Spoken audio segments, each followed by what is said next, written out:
구약 사무엘상 말씀입니다. 예. 사무엘상 11장 여러분 12절부터 15절까지의 말씀, 구약 424면입니다. 제가 가지고 있는 성경 424면에 사무엘상 11장 12절부터 15절까지의 말씀, 우리 함께 자리에서 일어나서 하나님의 말씀 받을까요?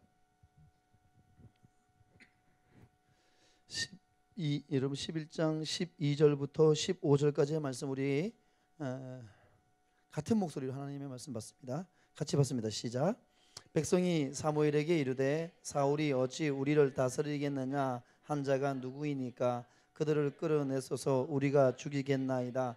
사울이 이르되 이날에는 사람을 죽이지 못하리니 여호와께서 오늘 이스라엘 중에 구원을 베푸셨을. 사무엘이 백성에게 이르되 오라, 우리가 길갈로 나라를 새롭게 하자.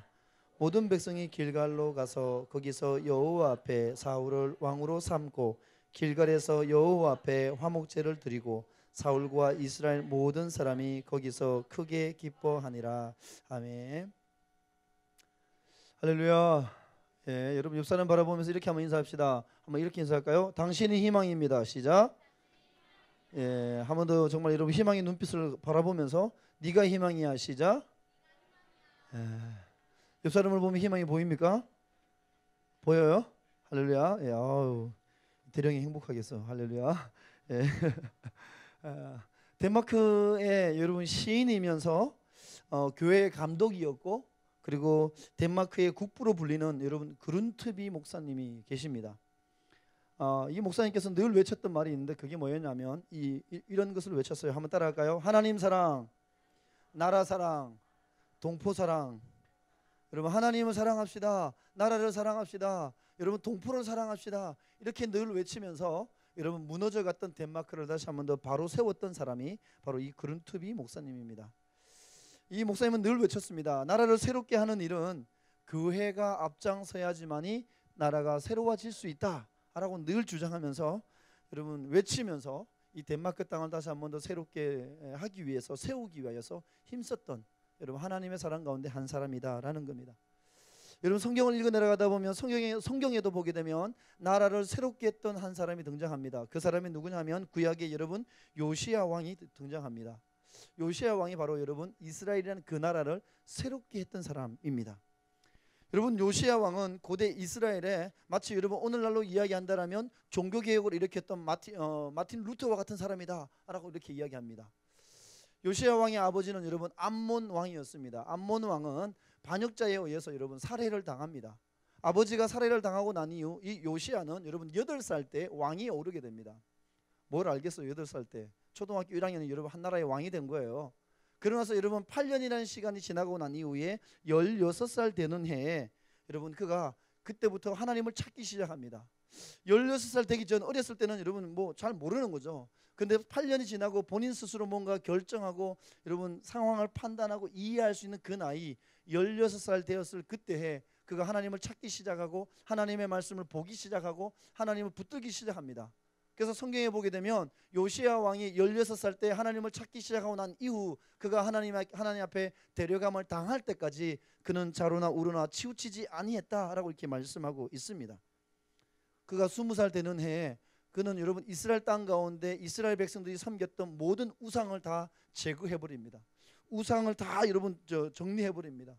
또 우상 앞에 여러분 제사 때 사용되어졌던 모든 제단을 여러분 다 여러분 청소해버린다라는 겁니다. 그래서 여러분 역대하 34장 2절 말씀에 보면 이 요시야 왕은 이런 업적을 남겼던 이 요시야 왕은 어떤 사람이었냐 이렇게 여러분 한 줄로 정의합니다. 따라합시다. 여호와 보시기에 정직한 사람이었다. 여러분 하나님 보시기에 정직하게 어린 나이에 왕위에 올랐지만 아버지를 갑작스레 여러분 잃어버리고 먼저 보내고 여러분 왕위에 올랐던 이 요시야 왕이 하나님 보시기에 정직하게 여러분 다스렸던 백성을 다스렸던 왕이었다라는 겁니다. 그가 왕위에 오른 지 여러분 18해가 되는 해 그의 나이 26살 때 성전을 여러분 청소하기 시작합니다. 좀 쉽게 말하면 오늘날로 이야기하면 성전을 리모델링하기 시작했다라는 거예요. 리모델링하는 그 과정 가운데 성전을 여러분 다시 고치는 가운데 정비하는 가운데 여러분 성경책 하나님의 말씀이 기록된 말씀책을 여러분 발견하게 됩니다. 그래서 그가 말씀을 읽고 나서 그가 여러분 옷을 찢고 여러분 마음을 찢고 하나님 앞에 회개하면서 이스라엘 백성들로 하여금 하나님의 말씀 이 율법책에 따라 우리가 다시 한 번 더 돌아갈 것에 대해서 여러분 외쳤던 사람, 그가 바로 여러분 이 요시야 왕입니다. 그래서 여러분 하나님의 말씀을 대하고 난 이후에 여러분 전국적으로 온 백성이 함께 하나님 앞에 회개할 수 있도록 회개 운동을 일으켰던 한 사람이 바로 여러분 이 요시야 왕이었다라는 겁니다. 여러분 어느 시대나 어떤 때나 나라를 새롭게 할 수 있는 것은 여러분 교회를 통하여서 여러분 나라를 새롭게 할 수 있다라는 겁니다. 그래서 여러분 교회가 희망입니다. 한번 따라합시다. 교회가 희망입니다. 여러분 내 조국 대한민국, 여러분 이 나라 이민족이 새로워져야 되는데 이 나라 이민족이 새로워질 수 있는 것, 여러분 교회가 희망인 줄로 믿습니다. 여러분 사람들이 모이기 시작했어요. 이 나라 이민족을 좀 새롭게 하려고 여러분 광화문으로 모이기 시작했습니다. 아니 광화문뿐만 아니라 여러분 전국에서 모이기 시작했어요. 자기의 삶의 자리에서 곳곳에서 촛불 들고 여러분 모이기 시작했다라는 겁니다. 나라를 새롭게 하자고 여러분 외치는 여러분 이 함성이, 이 아우성이 점점 커져가고 있다라는 겁니다. 과연 여러분 이런 때 우리가 어떻게 하면 여러분 나라를 새롭게 할 수 있겠느냐라는 겁니다. 오늘 우리가 읽었던 여러분 이 사무엘상 11장의 말씀에 보면 그것을 우리 가운데 말씀하고 있습니다. 교회가 여러분 한민족을 살릴 수 있고 나라를 살릴 수 있고 수많은 영혼을 살릴 수 있는 여러분 희망이다라면 여러분 이 희망의 소리가 들려오지 않는 이때에 어떻게 하면 우리가 이 나라 이민족을 다시 한 번 더 새롭게 하며 교회가 희망의 노래를 부를 수 있을까? 그것을 오늘 여러분 성경은 우리 가운데 말씀하고 있습니다. 좀 더 쉽게 설명할까요? 이 나라 이민족이 이 모양 이 꼴이 되었는데 과연 그리스도인으로서 하나님의 사람으로서 우리는 어떻게 반응하며 어떻게 나가야 될 것인가? 그것을 우리 가운데 여러분 말씀하고 있다라는 겁니다. 광화문 나가는 건 중요해요. 여러분 그것보다 더 중요한 게 우리 가운데 그 나가는 것보다 더 선행되어져야 될 게 오늘 본문은 우리 가운데 말씀하고 있다라는 겁니다. 여러분 오늘 말씀 보게 되면 하나님께서 택하셨던 민족 나라를 새롭게 할 수 있는 방법, 여러분 나라를 새롭게 할 수 있는 방법 첫 번째 이렇게 이야기합니다. 한번 따라합시다. 길갈에서 나라를 새롭게 할 수 있습니다. 여러분 오늘 본문 14절 말씀 같이 한번 읽습니다. 시작. 사무엘이 백성에게 이르되 오라. 여러분 성경 말씀 오늘 본문에 구체적으로 이야기해요. 길갈에 올라가서 나라를 새롭게 하자라고 말씀합니다. 다시 말해서 뭐죠? 나라를 새롭게 하려면 길갈에 올라가면 나라를 새롭게 할 수 있다라는 거예요. 왜 그러면 길갈에 올라가라고 얘기했을까? 길갈이 과연 여러분 어떤 곳인가라는 거예요. 과연 그렇다면 길갈이라는 그 도시에 그 지역이 이스라엘 백성들에게는 어떤 의미가 있는 땅이냐라는 겁니다. 첫 번째 여러분 길갈은 어떤 곳이냐 하면 이스라엘 백성이 요단강을 건너고 난 이후에 하나님이 택하셨던 백성이라는 그 상징적 의미로 여러분 할례를 받았던 곳이 여러분 길갈입니다. 하나님과 언약을 맺고 언약을 여러분 행동했던 실천했던 곳이 바로 여러분 길갈이었다라는 거예요. 여러분 길갈은 또 어떤 곳이냐 하면 요단강 물이 범람하는 이 요단강을 이스라엘 백성들이 마치 땅을 걷듯이 여러분 걸어서 유유히 요단강을 건너고 난 이후 하나님께서 우리를 요단강을 빠져 죽지 않게 하시고 유유히 걸어서 건너게 하셨다. 이것을 여러분 기념하기 위하여 요단강을 건널 때 12지파에서 대표 선수 한 사람씩 나와서 요단강 가장 가까이에 있는 가운데 있는 돌을 가져다가 요단강을 잘 건너왔습니다. 하나님께서 우리로 하여금 요단강을 건너게 하셨습니다라고 12개의 돌멩이를 쌓아가지고 기념비를 세워놓았던 곳이 바로 길갈입니다. 다시 말하면 여러분 하나님의 살아계심과 하나님의 역사하심을 경험했던 간정이 있는 땅이 여러분 길갈이었다라는 겁니다. 세 번째는 여러분 이 길갈은 수치가 굴러갔다라는 그런 뜻을 가지고 있습니다.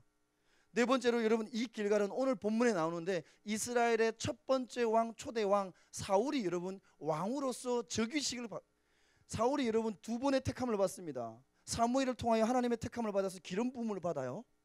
그리고 이 사울이 왕이 되기 위하여서 사무엘상 앞부분에 보게 되면 이스라엘 백성들의 택함을 받기 위하여 12지파 12,000명 가운데서 제비뽑기에 의해서 사울이 뽑혀 올라왔습니다.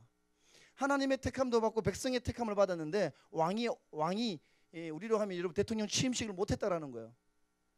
하나님도 인정했고 백성도 인정했는데 대통령이 되지 못했다라는 거예요. 근데 오늘 본문 말씀해 보면 길갈에서 사울이 여러분 취임식을 했다라는 거예요. 왕으로서 인정받았던 곳이 바로 여러분 이 길갈입니다.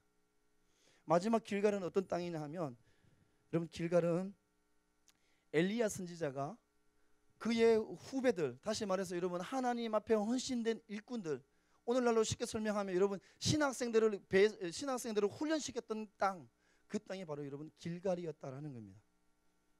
길갈은 여러분 이런 5가지의 의미가 있습니다.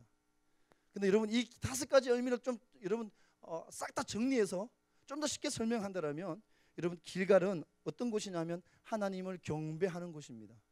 하나님의 임재하심이 있는 여러분 거룩한 땅이다라는 겁니다. 하나님과 영적 교제가 있는 곳, 여러분 그곳이 바로 길갈이다라는 겁니다.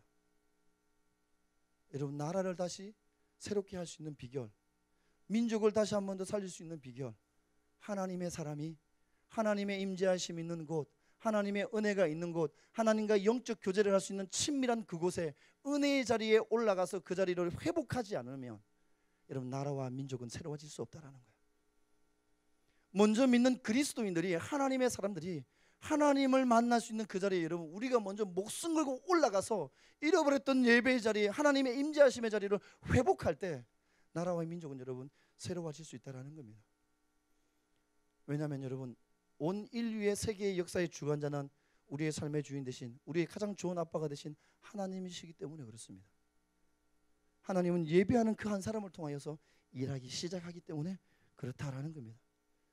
여러분 우리 민족이 다시 한 번 더 새로워질 수 있는 방법, 오늘 본문에 나라를 새롭게 할 수 있는 비결을 말씀하는데 우리 민족이 다시 한 번 더 새로워질 수 있는 방법, 먼저 믿는 그리스도인, 아니 하나님의 사람인 저와 여러분이 여러분 잃어버렸던 예배의 자리, 하나님의 임재하심이 있는 영적 교제의 자리를 회복할 때 하나님이 이 민족을 새롭게 일으켜 주실 줄로 믿습니다. 여러분 우리 민족이 살려면 믿음의 뿌리, 영적 뿌리를 여러분 하나님의 임재하심이 있는 그곳에 깊숙이 내려야지만이 우리 민족이 살 수 있다라는 겁니다. 시편 1편에 보면 시인이 이렇게 고백합니다. 복 있는 자에 대해서 이야기합니다. 복 있는 사람은 오만한 자리에 앉지 않는다라고 이야기합니다.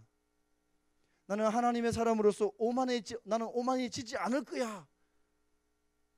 여러분 애쓰는 것이 아니라 복 있는 사람은 아예 오만한 자리에 가지도 않는다라는 거예요. 시편 1편에 복 있는 사람은 죄인의 길에 서지 않는다 이야기해요. 나는 하나님의 사람으로 나는 죄를 짓지 않을 거야. 이게 아니라 여러분 죄 지을 수 있는 그 자리에는 아예 가지도 않는 겁니다. 그래야지 우리가 여러분 하나님의 은혜를 여러분 누리며 살 수 있습니다. 창세기 12장에 보게 되면 하나님이 한 사람을 부릅니다. 선택한 여러분 선민 이스라엘 백성을 하나님께서 만들기 위하여서 한 사람을 지명하여 부릅니다. 그게 아브라함이에요.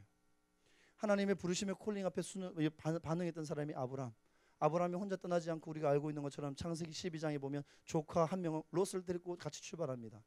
성경을 쭉 읽어 내려가다 보면 여러분 조카 롯과 함께 재산이 굉장히 늘어나기 시작했어요. 종도 많아지기 시작했습니다. 목축의 양들과 소들이 늘어나기 시작했습니다.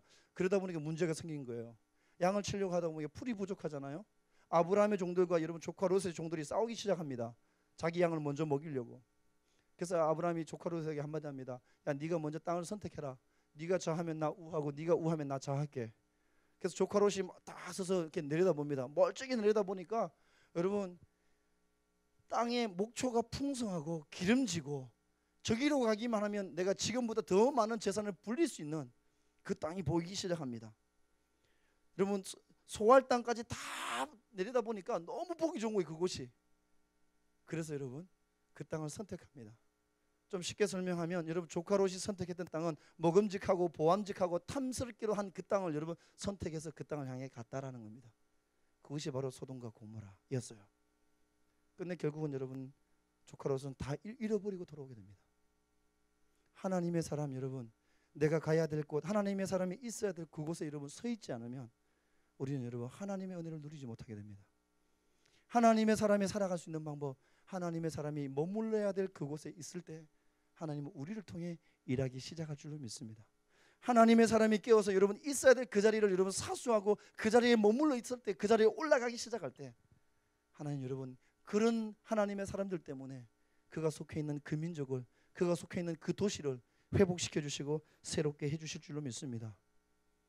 조카로서는 여러분, 하나님이 원하시지 않는 땅에 올라갔어요. 그러나 여러분, 반대로 이스라엘 백성을 처음으로 출애굽시켰던 모세를 보십시오. 하나님의 임재하심 있는 호렙산에 올라갔어요. 신의 산에 올라갔어요. 호렙산에 그가 맨 처음에 올라갔을 때 하나님이 이렇게 말씀합니다. 모세야 모세야, 네가 선 곳은 거룩한 곳이니 내 발에서 신을 벗어라. 떨기나무에 불이 붙은 거 보고 그냥 쫓아 올라갔지만 모세가 올라갔던 그곳은 여러분, 하나님의 임재하심이 있는 거룩한 땅이었다라는 겁니다. 거룩한 땅에 올라가 신을 벗고 주님 앞에 섰을 때 하나님이 모세에게 또 다른 사명을 주시고, 여러분 430년 종노릇하고 있는 이스라엘 백성들의 삶, 노예의 삶의 종지부를 찍고 하나님이 택하신 거룩한 백성, 거룩한 땅, 가나안 땅에 들어가게 만드는 여러분 민족의 첫 번째 지도자로 모세가 쓰임받게 되었다라는 겁니다.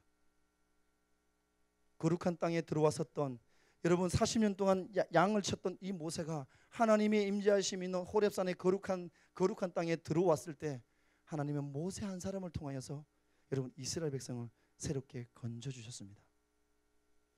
여러분 누가 들어가냐, 어떤 사람이 들어가냐, 이게 중요하잖아요.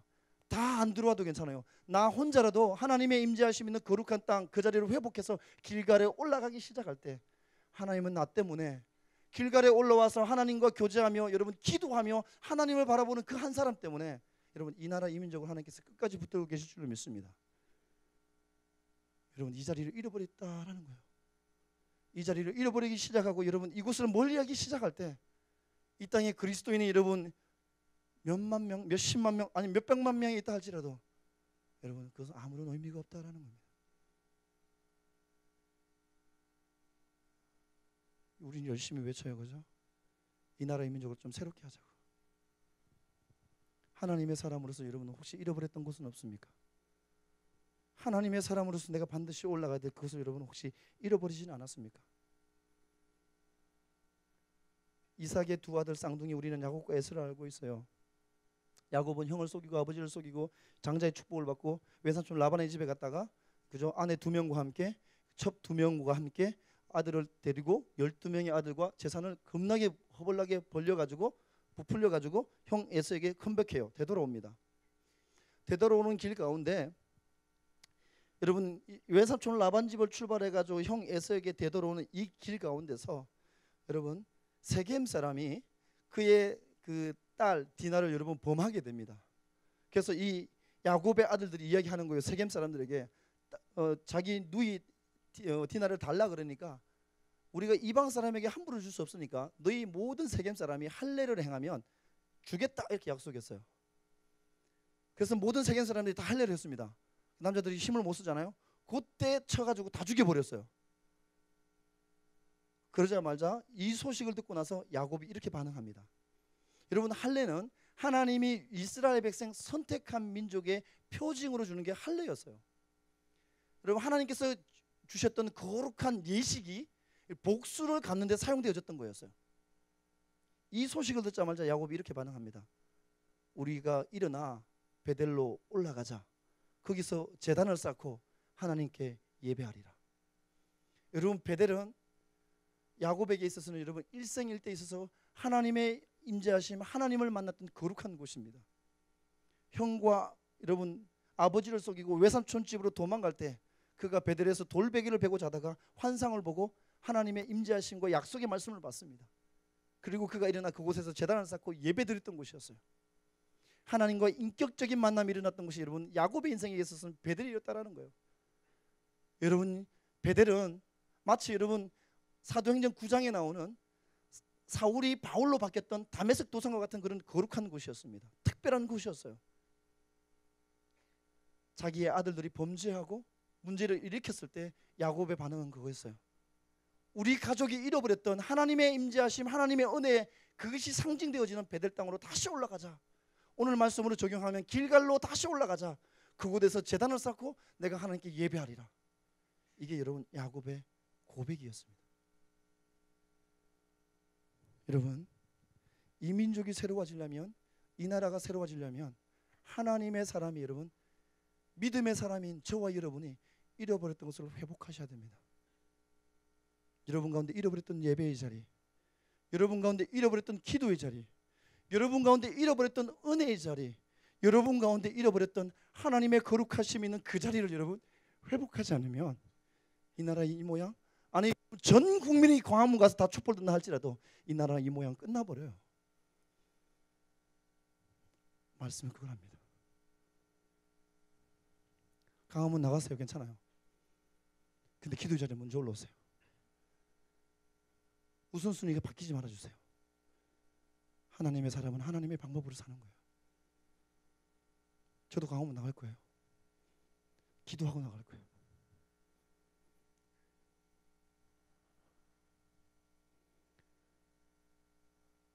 여러분, 사람의 방법으로 바뀌지 않습니다. 하나님은 세상의 역사의 주관자가 되시기 때문에 하나님의 방법을 붙잡지 않으면 절대 변화가 일어나지 않습니다. 오늘 성경은 그래서 우리한테 그걸 이야기합니다. 정말 이 민족이 살기를 원하느냐? 아니 네 조국 대한민국이 새로워지길 원하느냐? 그러면 너 하나님의 사람아, 네가 잃어버렸던 길갈의 자리를 회복해라. 길갈에 올라가야지만이 이 민족이 살 수 있습니다. 저와 여러분이 그 자리를 먼저 찾을 수 있는 저와 여러분 될 수 있기를 바랍니다. 길갈에 올라가서 우리가 뭘 해야 될까? 오늘 본문에 보면 우리 가운데 구체적으로 우리가 뭘 해야 될 것인지에 대해서 한 가지를 이야기해요. 그리고 12장에 가면 하나 더 이야기합니다. 그것을 여러분과 잠깐 나눌 거예요. 오늘 본문 말씀에 보면 여러분 15절 말씀이에요. 길갈에 올라가서 우리가 무엇을 해야 될까? 15절 말씀 같이 한번 읽습니다. 시작.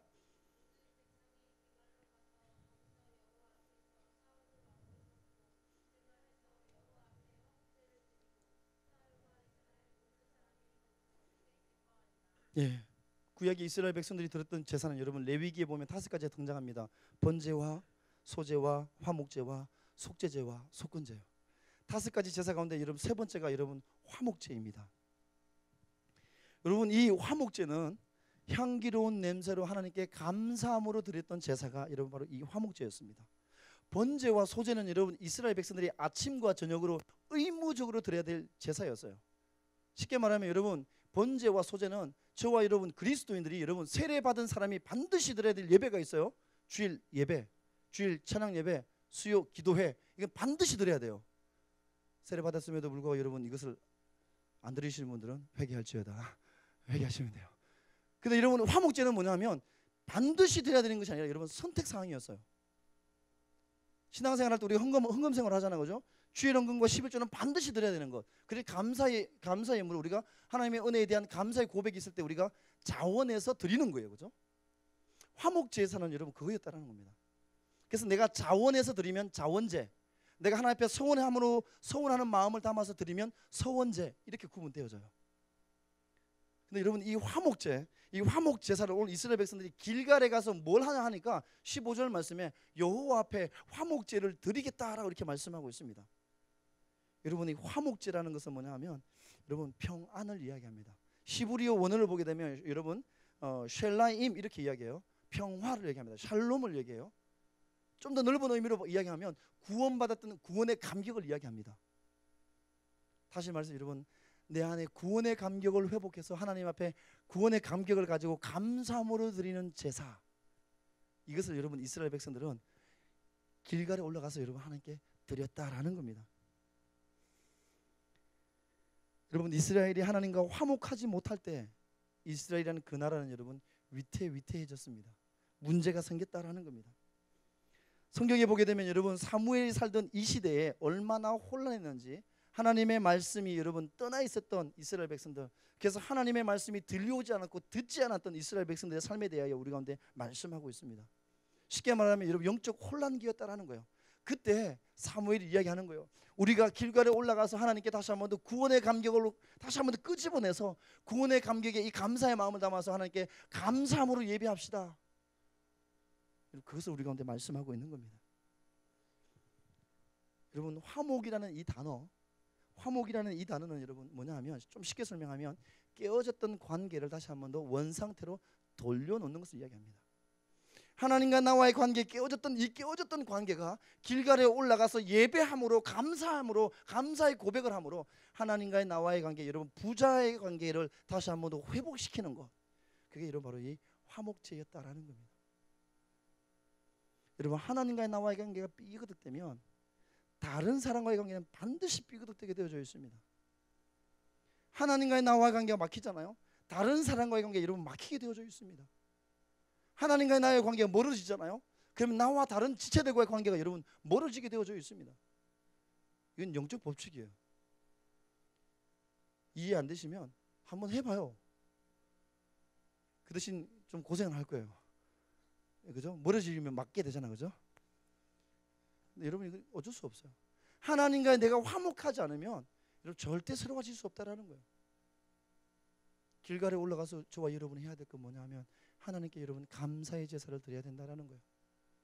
어떤 상황이 되어져서 감사할 수 있는 상황이 되어졌을 때 감사하는 것, 그게 아니라 감사할 수 없음에도 불구하고 여러분 믿음의 눈을 열어서 감사합니다라고 고백하며 예배하는 그 사람, 그 사람을 통해서 하나님은 나라를 새롭게 하신다라는 겁니다.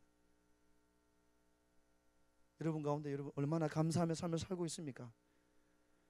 하나님과 여러분 얼마나 친밀하고 하나님과 얼마나 여러분 화목하기 위하여서 하나님께 여러분 얼마나 가까이 나아가고 있습니까?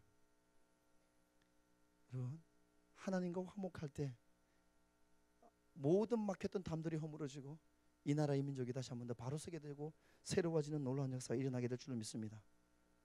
여러분 이 나라 이 민족을 새롭게 할 수 있는 방법, 하나님의 사람이 길갈의 자리에 올라가서 하나님을 예배하기 시작할 때, 하나님을 의지하기 시작할 때 이 나라 이 민족이 새로워질 줄로 믿습니다. 오늘 본문에서 여러분 우리에게 그것을 말씀하고 있습니다. 하나만 더 볼까요? 어떻게 하면 이 나라 이 민족이 새로워질 수 있을까? 사무엘상 12장으로 갈 거예요. 오늘 본문은 11장이지만 12장으로 갈 겁니다. 12장은 여러분 어떤 내용이냐 하면 사무엘 선지자가 이스라엘 백성들에게 마지막으로 그가 나이가 들기 시작합니다. 그리고 눈이 어두워져 가기 시작해요. 잘 안 보이는 거죠. 그런데 사울이 왕으로서 여러분 취임하고 난 이후에 왕의 자리를 여러분 점점 굳혀가기 시작합니다. 그때 사무엘이 생각할 때 내가 이제 떠나야 될 때가 알았다라는 거예요. 그래서 이스라엘 백성들에게 마지막 고별 설교를 하고 있습니다. 그게 여러분 12장 내용이에요. 그 고별 설교 뒷부분, 고별 설교를 여러분 12장 보면 6절부터 17절까지 쭉 해요. 그러고 나서 마지막 뒷부분에 사무엘이 마지막 백성들에게 이렇게 고백합니다. 여러분 23절 말씀 한 절만 한번 읽습니다. 시작. 나는 너희를 위하여 기도하기를 쉬는 죄를 여호와 앞에 결단코 범하지 아니하고 선하고 의로운 길을 너희에게 가르칠 것이다. 여러분 이 민족이 새로워질 수 있는 건 뭐냐 하면 한번 따라합시다. 하나님의 사람이 잃어버렸던 눈물을 회복해야 합니다. 여러분 12장 23절에서 사무엘이 이렇게 고백합니다. 나라와 민족을 위하여서 기도를 쉬는 것이 죄다라고 고백해요. 우리는 여러분 상상하지 못한 거예요. 나라와 민족을 위해서 내가 여러분 하루의 삶을 살면서도 기도하지 않는 것에 대해서 우리는 죄라고 생각하지 않아요. 근데 사무엘이 이렇게 얘기합니다. 네가 속해 있는, 네가 몸담고 있는 조국을 위해서 기도하지 않는 것, 그건 죄다라는 거예요.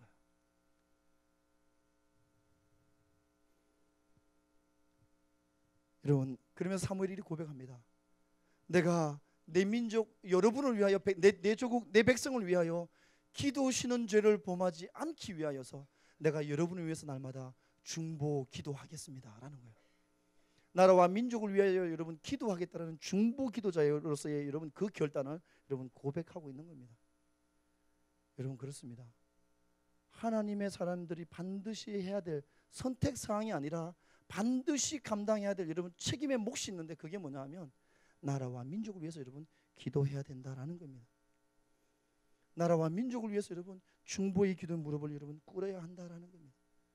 그러면서 여러분 23절을 보면 사무엘이 이렇게 얘기합니다. 내가 의로운 도로 여러분에게 가르칠 것이다 이렇게 이야기해요. 여러분 의로운 도로 가르치겠다는 이 말씀은 어떤 뜻이냐면 여러분에게 하나님의 말씀을 잘 해석해서 여러분이 잘 이해할 수 있도록 편하게 설명해 주겠습니다. 그 뜻이 아니에요. 내가 하나님의 말씀에 따라 순종하는 삶이 무엇인지 내가 행동으로 보여주겠습니다라는 뜻이에요. 쉽게 말하면 여러분 야고보 사도가 이야기했던 것처럼 행함이 없는 믿음은 죽은 믿음이라 이야기했는데, 하나님의 말씀이 들려왔던 그 말씀대로 내가 순종하며 사는 삶이 어떤 삶인지, 나라와 민족을 위해 기도하는 삶이 어떤 삶인지 내가 몸소 보여주겠습니다라는 거예요. 오늘 저와 여러분 가운데 여러분 잃어버렸던 건 뭐가 있습니까?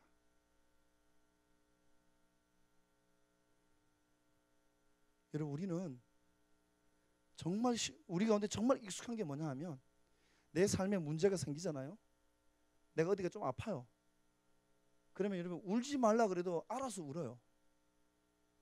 문제가 생기면 기도하지 말라 그래도 알아서 기어 나와가지고 울면서 기도해요. 그래서 우리는 알잖아, 그죠? 환희한테 무슨 일이 있는가 봐. 갑자기 기도하지 않는 친구 기도하기 시작하고 막 울면서 기도하기 시작하면, 왜 무슨 일이 있어? 목사님 어떻게 하셨어요? 너의 행동이 다 보이잖아, 그죠?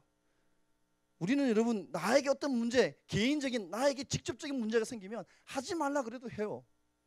근데 여러분 다른 사람에게 문제가 생겼을 때 울면서 여러분 기도하십니까? 다른 사람의 문제가 생겼을 때 여러분 금식해 보셨어요? 다른 사람의 문제가 있었을 때 여러분 철회해 보셨어요? 아니 여러분 함께 예배 드리는 찬미 옆에 앉았던 민지가 문제 있어, 찬미 금식해 봤느냐 이거예요. 그건 민지 몫이지 왜 내 몫이야? 여러분 우리는 이기적인 신앙생활을 얼마나 많이 하는지 모릅니다. 내 문제가 있으면 여러분 울지 말라 그래도 알아서 울어요. 근데 오늘 사무엘이 우리 가운데 여러분 이야기하는 게 뭐냐 하면, 나라와 민족을 위해서 통곡해 봤느냐라는 거예요. 나라와 민족을 위해서 여러분 울면서 기도해 봤느냐라는 거예요. 나를 위해서 흘리는 눈물이 아니라 다른 사람을 위하여 여러분 울 수 있는 이타적인 눈물이 우리 가운데 있느냐라는 거예요. 여러분 예수님은 그렇게 사셨거든요. 복음서에 보게 되면 예수님이 딱 2번 우셨어요. 기록되어 있는데 딱 2번 울었다고 기록되어져 있어요. 요한복음 11장에 보면 예수님께서 눈물을 흘리셨더라. 누가복음에 보면 예수님께서 우시더라 이렇게 기록되어져 있어요. 첫 번째 요한복음에서 예수님이 우셨던 건 딱 한 가지였어요. 베다니에 살고 있는 예수님의 가장 절친 베스트 프렌드 나사로가 죽었거든요. 나사로의 무덤 앞에 가서 예수님께서 통곡하며 우셨어요. 나사로를 위해서 울었습니다. 누가복음에 넘어가게 되면 예수님이 우셨다라고 기록되어 있는데, 예수님이 왜 우셨냐면 예루살렘 성을 내려다보면서 예루살렘 성이 멸망될 것을 아시고 예루살렘 성을 바라보면서 우셨다라고 기록되어 있습니다. 누가복음에 여러분 예수님이 우셨다라고 기록되어져 있는데, 우셨다라는 이 단어는 뭐냐면 여러분 그냥 눈물을 찔끔이 아니에요. 대성통곡했다라는 거예요. 근데 여러분 성경 어디를 뒤져보아도, 사복음서 어디를 뒤져보아도 예수님이 십자가 지시기 전에 십자가가 두려워서, 십자가가 무서워서 눈물을 흘리셨다? 없어요.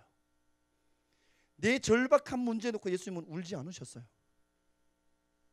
나의 이웃, 더 나아가 이 백성의 문제를 보고 예수님은 통곡하셨다라는 거예요. 여러분 가운데 이 눈물이 회복되기를 원합니다. 이 나라의 이 민족의 여러분 우려스러운 이 모습을 보면서 여러분 가운데 여러분 이 눈물이 회복되기를 원합니다. 저와 여러분이 여러분 나라와 민족을 위해서 눈물을 흘려 기도하기 시작할 때 하나님 우리의 눈물을 여러분 외면하지 않으실 줄로 믿습니다. 한 주 동안 제가 새벽을 계속 새벽 인도로 맡아서 설교하고 하는 가운데 하나님이 제게 주셨던 메시지가 이거였어요. 그러면서 제가 회개했어요. 하나님 저에게 주셨던 마음이 이거였어요. 야, 너 목장 리더들을 위해서 한번 울어봤냐? 없더라고요. 새벽에 울면서 회개했어요. 하나님 한 번도 울지 않았어요. 하나님 한 번 더 울 수 있는 기회를 주십시오. 그 다음에 저에게 2번째 물었던 게 그거였어요. 야, 너는 신앙과 애국은 같이 간다고 늘 설교하면서 너는 지금 이 나라 이 모양의, 이 나라 이 민족의 이 모양을 보면서 너는 나라와 민족을 위해서 울어봤냐? 없더라고요.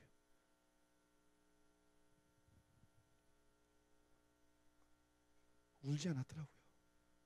그러면서도 여러분 제 개인적인 제 삶의 기도 순위의 1순위는 저였더라고요. 하나님 이거 힘들어요. 하나님 이 문제 해결해 주세요. 하나님 이거 어떻게 해요? 도와주세요. 도와주세요. 응답해 주세요. 늘 기도했던 기도 제목 1순위는 가족도 아니었어요. 여러분도 아니었어요. 저였더라고요. 새벽에 새벽 기도를 인도하고 있는데 이 모습을 봤는데요. 죄송해요. 미치고 환장하겠는 거예요. 기도를 인도를 끝마치고 내려와서 기도하는데 제 뒤에 이제 제가 앞에 앉고 뒤에 이제 장로님 권사님이 앉아 계신데 엉엉 울면서 기도하는 거야. 안 멈춰주는 거야. 그러면서 저에게 주셨던 마음이 있어요. 그러면서 제가 지난주에 금요일 날 한 분의 목사님을 제가 만나게 됩니다. 점심시간에 잠깐.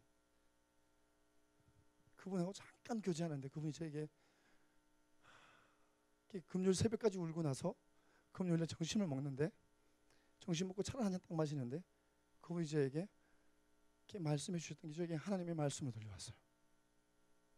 그분이 이렇게 얘기하더라고요. 광화문에 촛불이 늘어나기 시작할 때 저는 청년사회 찬양 이렇게 얘기하더라고요. 저는 우리 교회 청년들에게 선포했습니다. 야, 개인 기도 스탑, 가족을 위한 기도 스탑, 교회를 위한 기도 스탑.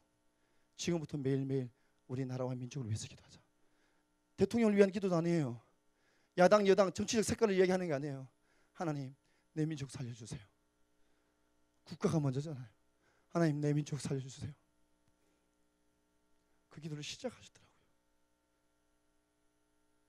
그러면 저에게 그 음성이 들려오는데 나는 못했잖아요. 새벽 계속 회개시키고 나서 주신 게 뭐냐면 왜 너는 안 하냐 이거예요. 그래서 기도 그러고 나서 그 음성을 듣고 와서 기도해서 하나님 얼마를 할까요? 한 주간을 결정했어요. 제게 주신 마음.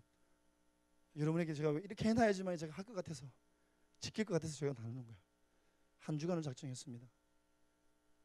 내일부터 7시부터 1시간만 유치부에서 울려고 해요. 다른 기도 안 하려고 합니다. 나라와 민족을 위해서 그냥 울려고 합니다. 그리고 그냥 빨리 집에 가서 씻고 잘 거야. 같이 울기를 원하시는 분들 환영합니다. 제가 설교도 안 할 거고요. 찬양 인도도 없고요. 그냥 7시 되면 그냥 경험만 나오고 그냥 1시간 동안 울다가 같이 집에 갈 거예요. 자기를 위해서 우는 것이 아니라 나라와 민족을 위해서 여러분 회개하며 통곡하며 나라와 민족을 위해서 우리가 여러분 하나님의 사람들이 눈물을 흘려 기도하기 시작할 때 하나님의 이 나라의 민족을 다시 한 번 더 새롭게 해주실 줄 믿습니다. 오늘 사무엘상 11장에서 12장에서 우리 가운데 이야기하는 게 바로 이거예요. 오늘 이 시대 저와 여러분이 들어야 될 하나님의 메시지. 하나님께 저와 여러분에게 여러분 말씀하시고자 하는 것. 그 음성이 여러분에게도 동일하게 들려지고 그 말씀에 반응하며 이 나라의 민족을 다시 한 번 더 우리가 여러분 새롭게 할 수 있는 한 사람이 저와 여러분 되었으면 좋겠습니다. 많은 사람 필요 없어요. 딱 한 사람이면 돼요. 근데 그 한 사람이 여러분 내가 될 수도 있고 여러분이 될 수도 있고 아니면 우리 모두가 안 될 수도 있고 우리 모두가 될 수도 있어요. 결정은 나에게 달렸습니다.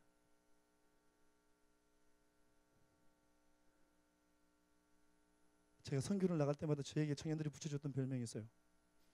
울보라고. 근데 돌아오면 눈물이 샘이 말라버려요. 그래서 눈물샘이 마를 때마다 선교를 다시 가는 거예요. 눈물샘을 터뜨리기 위해서.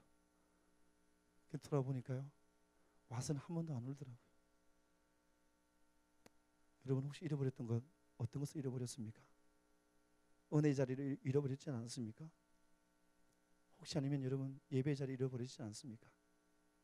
길갈에서 여러분 하나님께 감사하지 못하고 있지는 않습니까? 아니면 나라와 민족을 위해서 사무엘이 고백했던 것처럼 여러분 민족을 위해서 울어줄 수 있는 그 눈물샘이 혹시 여러분 말라있지는 않습니까? 예레미야는 여러분 나라와 민족을 위해서 너무 많이 울어서 그의 눈물샘이 여러분 마르지 않을 정도로 그의 눈물샘이 바싹 말라버릴 정도로 나라와 민족을 위해서 울었던 선지자가 예레미야입니다. 오늘 이 시대 이 나라의 민족 가운데 필요한 사람이 나라와 민족을 위해서 울 수 있는 이 시대 예레미야와 같은 눈물의 사람, 그 사람이 필요한 줄 믿습니다. 그 사람이 나는 우리 청년들이 되었으면 좋겠습니다. 제가 그래서 다음 주 한 주 동안 열심히 울고 나서 광화문 나가려고 해요. 같이 울고 같이 나갔으면 좋겠습니다. 그냥 광화문이 먼저가 아니라 우선순위를 분명히 하고 하나님 내 민족을 위해서 한번 울고 광화문 가서 마지막 한 번 더 기도할 거예요. 살아야 되잖아. 같이 기도합시다. 같이 기도할까요? 우리 말씀 붙잡고 한번 기도했으면 좋겠습니다. 혹시 여러분 가운데 잃어버렸던 건 무엇이 있습니까? 하나님은 여러분 믿음의 길을 걷는 저와 여러분의 잃어버렸던 것을 회복하기를 원하십니다. 혹시 여러분 은혜의 자리, 길갈의 자리를 여러분 잃어버리진 않았습니까? 아니면 여러분 그곳에서 화목제사, 하나님께 감사의 고백을 드리는 여러분 감사의 제사를 잃어버리진 않았습니까? 아니면 여러분 사무엘이 고백했던 것처럼, 아니면 눈물의 선지자 예레미야처럼 나라와 민족을 위해서 여러분 흘렸던 눈물샘이 여러분 혹시 잃어버리진 않았습니까? 우리 함께 한번 기도할 때 우리 말씀 붙잡고 한번 기도합시다. 하나님, 내 안에 잃어버렸던 것이 너무나 많습니다. 바쁘고 삶의 자리가 너무 힘들다는 이 핑계 때문에 잃어버린 것이 너무 많은데 하나님 회복시켜 주십시오. 길갈의 자리 회복시켜 주십시오. 감사의 고백을 회복시켜 주십시오. 백성을 하나님 내 조국 대한민국을 향하여서 눈물이 필요하다면 하나님 나의 눈물샘을 하나님 회복시켜 달라고 우리 함께 시간 한번 주님의 이름을 크게 한번 부르고 잃어버렸던 것에 대한 회개와 잃어버렸던 것을 회복시켜 달라고 간절히 기도하며 나가기 원합니다. 기도하겠습니다.